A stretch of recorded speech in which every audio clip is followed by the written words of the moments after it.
प्रिय श्रद्धालुओं, जय श्री कृष्णा, जय श्री राम, जय श्री राधे राधे, जय श्री महाकाल। इस प्रवचन में आपको श्रवण कराएंगे अन्मित्र और अंधक के वंश का वर्णन। श्री पराशर जी बोले, अन्मित्र के शिनी नामक पुत्र हुआ, शिनी के सत्यक और सत्यक से सात्विकी का जन्म हुआ, जिसका दूसरा नाम युधान था। तदनंतर सात्विकी के संजय, संजय के कुड़ी और कुड़ी से युगंधर का जन्म हुआ। ये सब सेने नाम से विख्यात हुए। अन्मित्र के वंश में ही प्रश्नी का जन्म हुआ और प्रश्नी से स्वफल की उत्पत्ति हुई, जिसका प्रभाव पहले वर्णन कर चुके हैं। स्वफल का चित्रक नामक एक छोटा भाई और था। स्वफल के गांधनी से अक्रूर का जन्म हुआ तथा एक दूसरी स्त्री से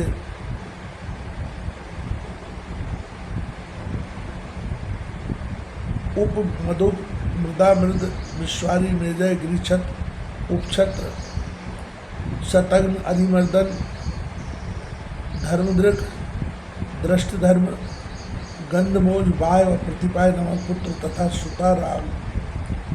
सुतारा नाबनी कन्या का जन्म हुआ। देवमान और उपदेव ये दो अक्रूर के पुत्र थे तथा चित्रक के पृथु आदि अनेक पुत्र थे। कुकुरु, भजमान, शुचिकंबल और वहिर्ष ये चार अंधक के पुत्र हुए। इनमें से कुकुर से धृष्ट, धृष्ट से कपोत्रोमा, कपोत्रोमा से बिलोमा तथा बिलोमा से तुम्बुरु के मित्र अनु का जन्म हुआ। अनु से आनंद कुंडुनी, उससे अभिजित, अभिजित से पुनर्वसु और पुनर्वसु से आहुक नामक पुत्र और आहु की नामनी कन्या का जन्म हुआ। आहु के देवक और उग्रसेन नामक दो पुत्र हुए। उनमें से देवक के देवबान, उपदेव, सहदेव और देवरक्षित नामक चार पुत्र हुए। इन चारों की रकदेवा, उपदेवा, देवरक्षिता, श्रीदेवा, शांति देवा, सहदेवा और देव की ये 7 भगनियाँ थीं। ये सब वसुदेव जी को विभाई गई थी। उग्रसेन के भी कंस, न्योग्रोथ, सुनाम, आनकाय, शंकु, सुभूमि, राष्ट्रपाल, युद्ध तुष्टि और तुष्टिमान नामक पुत्र तथा कंसा, कंसवती, सुतनु और राष्ट्रपालिका नाम की कन्याएं हुई।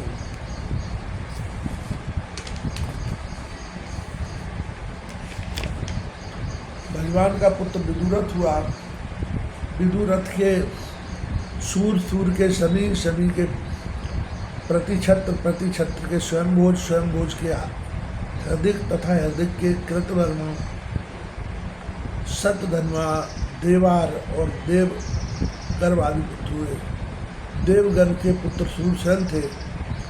सूरसेन की मारिया नाम की पत्नी थी। उससे उन्होंने वसुदेव आदि 10 पुत्र उत्पन्न किए।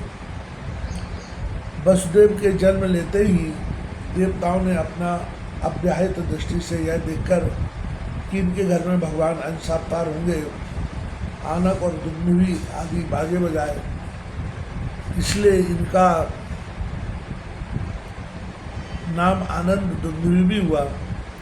इनके देव भाग, देवश्रवा, अष्टक, ककुचक, वर्षधारय, संजय, श्याम, समिक और गांडूस नामक 9 भाई थे तथा इन वसुदेव आदि 10 भाइयों की प्रथा श्रुतदेवा, श्रुतकीर्ति, श्रुतश्रवा और राजादी देवी ये 5 बहनें थीं। सूरसेन के कुंती नामक एक मित्र थे। वे निसंतान थे, अतः सूरसेन ने दत्तक विधि में उन्हें अपनी प्रथा नाम की कन्या दे दी।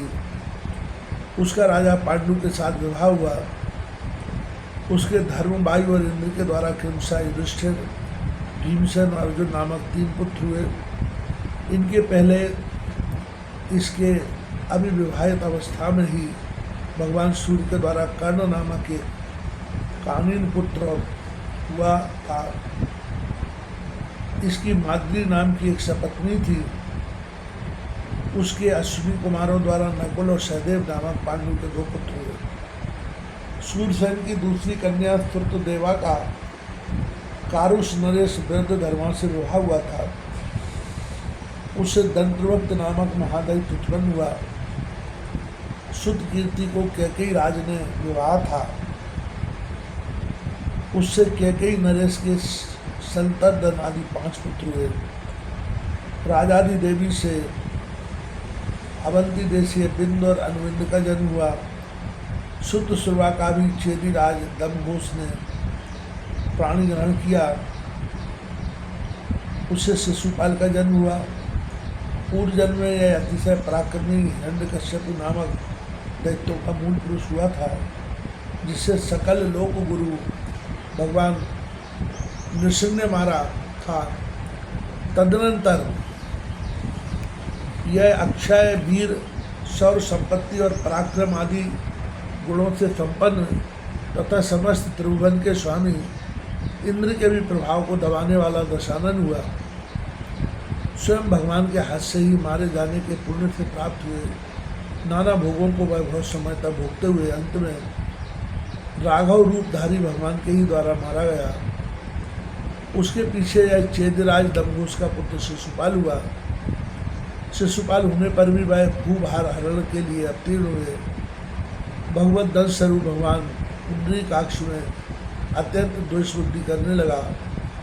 अंत में भगवान के हाथ से ही मारे जाने पर उन परमात्मा में ही मन लगे रहने के कारण साध्य मोक्ष प्राप्त किया। भगवान यदि प्रसन्न होते हैं तब जिस प्रकार यथेष्ट फल देते हैं, उसी प्रकार अप्रसन्न होकर मारने पर भी वे अनुपम दिव्य लोक की प्राप्ति कराते हैं। जय श्री राम।